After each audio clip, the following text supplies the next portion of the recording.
Helluva Boss surprised us this weekend with not just a new episode, but a lost episode. As many of you know, Season 1 was meant to end with an 8th episode as a sort of second half of the finale for Season 1. Due to legal reasons, the episode was delayed, but now that it is here, it fills in a lot of the missing context for Season 2. It was promised that the majority of the story was in Part 1 or Episode 7, with Part 2 being a later addition meant to be a sort of cinematic animated masterpiece to celebrate how far the show had come since the pilot, but some people still found aspects of the dynamics in Season 2 to be a bit off. A lot of us were expecting Blitz and Stolas to actually talk again in this episode, perhaps setting up why Stolas was getting the Asmodean crystal from one of the grimoires in the Season 2 premiere, but then it not really being addressed and Octavia even going to steal the grimoire in the Hollywood episode. Instead, the dynamics of the characters themselves make a lot more sense now, not just Blitz and Stolas, but Blitz and Luna as well, with this episode marking a huge shift in their dynamic that completely recontextualizes some of the dramatic moments when the gang gets lost in Hollywood. This Lost finale takes place on the same night as Episode 7 before it and bridges the gap to the Season 2 premiere, which is also on the same night. It opens on Luna at the Hellhound party, something Vortex promised to invite her to way back in Episode 3.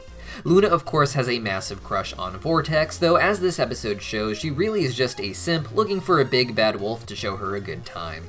Here she runs into some sort of old friend, giving us the first of a lot of new context about Luna. A lot of fans complain she hasn't had a lot of screen time lately, and people really wanted an episode focused on her and Blitz, so this episode really delivered on that retroactively. While everyone is dressed nice, this old acquaintance of Luna's seems to be extravagant, indicating she probably comes from a higher class of Hellhound than the others at the party.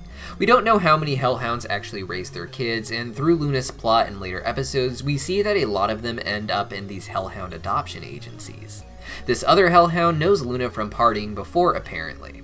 I imagine that this other Hellhound, Vicky, is also adopted, but into an actually nice family. This explains the joke at the beginning where they're having a full-on conversation about whoever bought her, not actually throwing a ball when telling her to go fetch. This is a common trick to pull on dogs, and I just love them talking about it here and saying, "That's so not fetch." At parties prior, Luna was a bit of a party animal and got real sick, with Vicky taking pictures. Because of her crazy drunk behavior, she was given the nickname Lunatic. She ends up meeting Vortex's girlfriend, who is Beelzebub, the Prince of Gluttony herself, who Moxie confirmed as being a female with his song in the previous episode. We should have known he was foreshadowing that we would be meeting her next. Meeting a prince of a ring, or princess in this case, is a big deal, and while I wish the episode had aired in the proper order overall, one nice thing about it was having this nice surprise reveal halfway through Season 2 for this prince.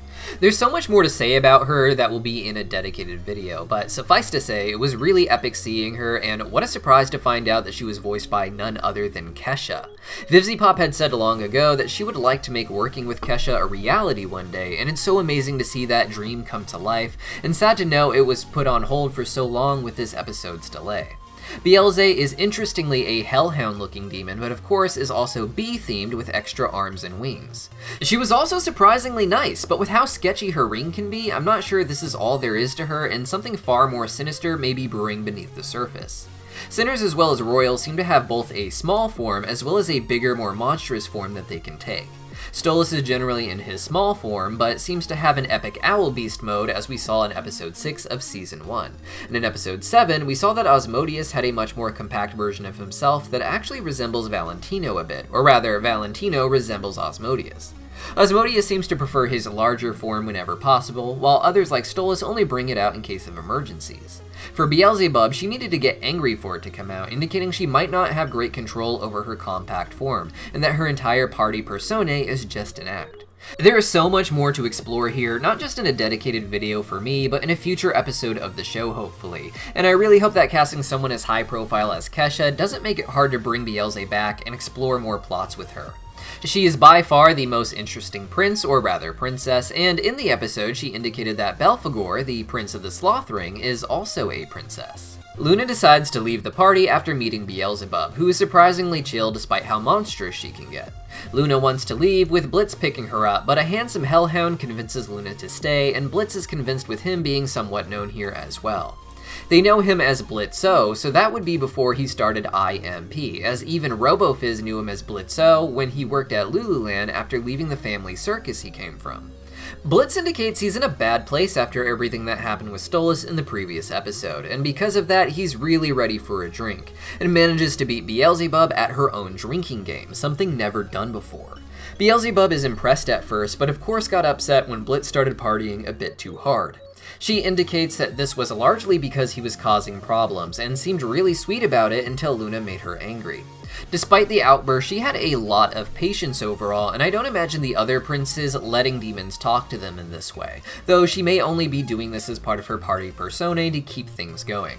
Regardless of her motives, Blitz really was in a bad place as Beelzebub thought, and he was going out of his way to cause problems on purpose. It wasn't that he was just having fun and making out with a lot of different people, but he then pushed away one imp because of their name, which is exactly what Beelzebub means about causing problems on purpose. When Luna takes Blitz home, he cries about how he's afraid he's going to die alone. Interesting, after he just ran away from Stolas. Of course, Blitz had no interest in Stolas that night, and felt more ashamed that Stolas might see him as just some degenerate act to break up his own family, indicating he is so low that no one would really want him for good reasons. Blitz at first wanted to prove that he was desirable, so he took on as much affection as he could at this party. However, when he starts pushing away, he is causing problems on purpose, as Beelze says. Not that Blitz doesn't have autonomy, but he is trying to stir up trouble because he can't commit to actually doing anything with anyone, as it's about getting more people to prove to him that he is desirable. This means leading them on just enough to get the validation he needs before moving on to someone else. This is emblematic of Blitz's dating history as a whole, as even before Stolas, he dated others like Verosika and completely screwed them over. She was a celebrity who seems to have had genuine feelings for Blitz, getting his name tattooed on her, but Blitz stole her car and left her in a motel. As Fizzaroli said in episode 7, Blitz's love life is horrible, and Blitz took that to mean that he may die alone, as even if he's desirable, he still pushes people away. Having someone like Luna promise that she will just be there really sets up how in the most recent episode, Blitz felt something really powerful when he saw that Stolas was hurt by Stryker.